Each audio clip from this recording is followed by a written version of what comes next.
Mission Control Houston will take control of the rocket, and my colleague, Leah Cheshire, will take over commentary. T-minus 50 seconds and counting.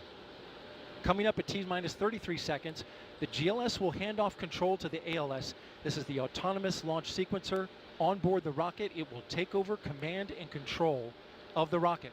But the ALS will check, make sure there's no holds coming from the ground up until T-minus 2 seconds. Go for ALS. And we are go for ALS. The Space Launch System is now counting down to liftoff of Orion on its maiden voyage to the moon. Launch team can no longer recycle the count. Sound suppressor water now 15. Flowing under the ML. And here we go. 10. Hydrogen burn-off igniters initiated. 7, 6, 5. 4-stage engine start.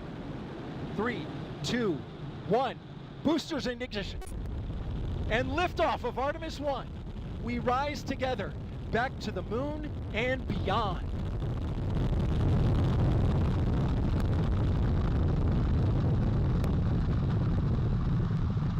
All 4 RS-25 engines on the core stage and 2 solid rocket boosters now propelling the vehicle at 128 miles per hour.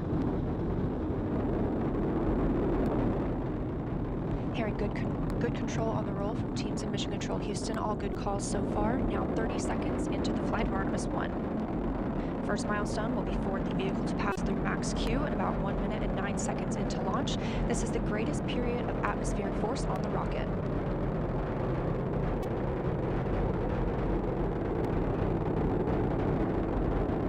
SLS now traveling 607 miles per hour.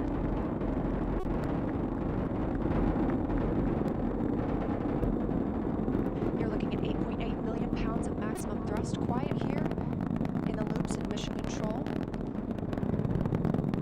The 4 core stage engines throttling down ahead of passing through max Q.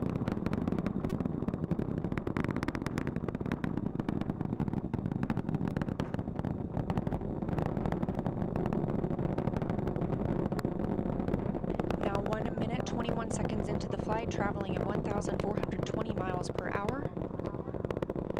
The 4 core stage engines are back at maximum thrust. The next major milestone will be for the solid rocket boosters to cut off and jettison at about 2 minutes and 11 seconds into the flight, so about 30 seconds from now. Again, quiet here in Mission Control Houston as teams continue monitoring the flight of Artemis 1.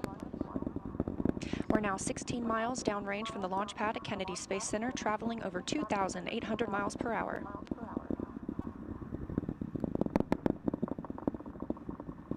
Standing by for solid rocket booster jettison and shortly thereafter.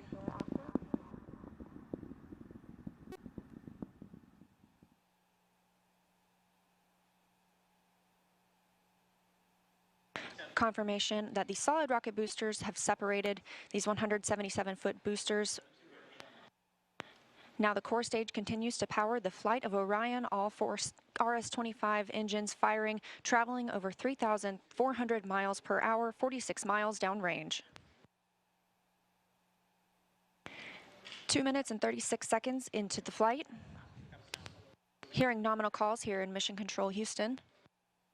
We've still got 4 good engines on the core stage. Next up, we'll be looking for the service module fairing to separate. This is 3 15 by 15 foot fairing panels, providing structural support, protecting the service module. Those will separate at about 3 minutes and 11 seconds into flight, and very shortly thereafter will be followed by the launch abort system separation.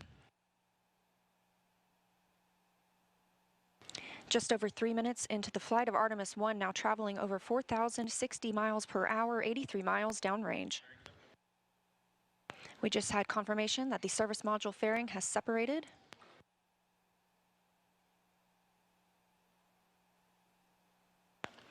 And that the launch abort system pyros have fired, separating those from Orion as well.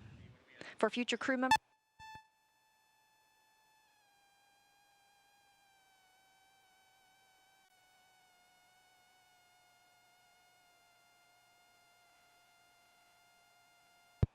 We just heard the call for 3-engine press, meaning if SLS were to lose an engine at this point in the mission, we could still achieve a nominal mission. We would just have an extended main engine cutoff time. However, we still have 4 good engines, all at maximum thrust right now, powering the first flight of Artemis at 5,200 miles per hour, 148 miles downrange.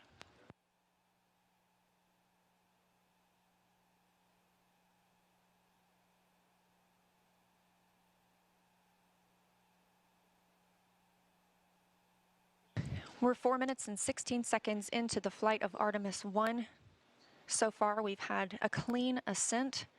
We saw those solid rocket boosters jettison about 2 minutes and 11 seconds after liftoff. Shortly after, we had the service module panels fairings separate, as well as the launch abort system. The launch abort system was inert for this flight, except to perform this separation.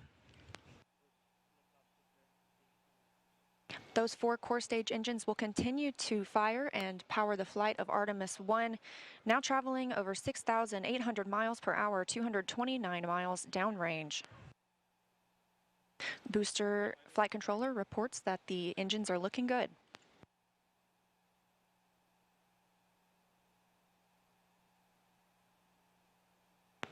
Our core stage main engine cutoff time is about 8 minutes and 3 seconds. We are now 5 minutes and 11 seconds into the flight, 7,656 miles per hour. Again, 4 good core stage engines, those 4 RS-25 engines. The last time those core stage engines flew, they were taking space shuttles to orbit, and now with upgraded capabilities, they're launching the future of human spaceflight.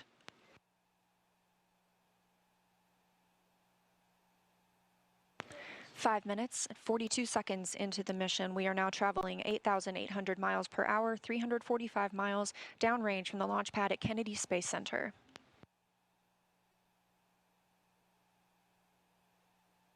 Again, we are anticipating core stage main engine cutoff at about 8 minutes and 3 seconds. And about 10 seconds later, we'll see core stage separation, at which point Orion and the interim cryogenic propulsion stage will be flying free. Now traveling over 10,000 miles per hour, 6 minutes and 15 seconds into the flight of Artemis 1, 427 miles downrange.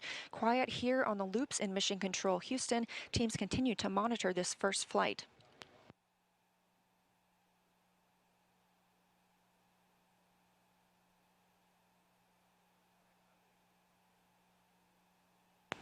About a minute and a half now until that core stage main engine cutoff time. Our 4 core stage engines continue to fire at maximum thrust.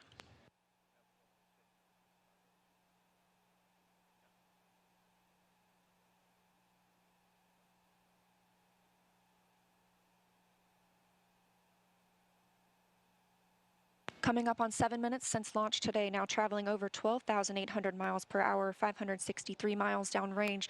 Again, still quiet here in Mission Control Houston.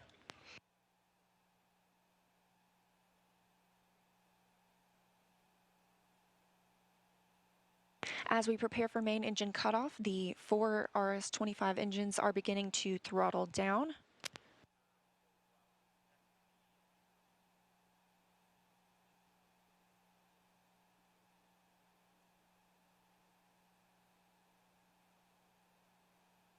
"30 seconds now until core stage main engine cutoff. All 4 engines continue to throttle down.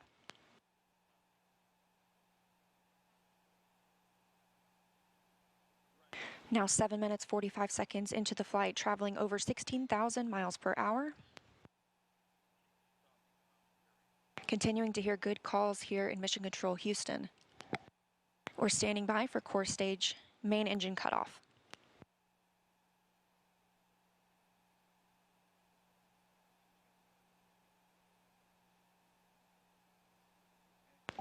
And we have confirmation of core stage main engine cutoff. Orion is now in Earth's orbit. The flight dynamics officer reports that we have a nominal main engine cutoff. And we just heard the call for core stage separation. That means Orion and the interim cryogenic propulsion stage are now flying free from the core stage of the Space Launch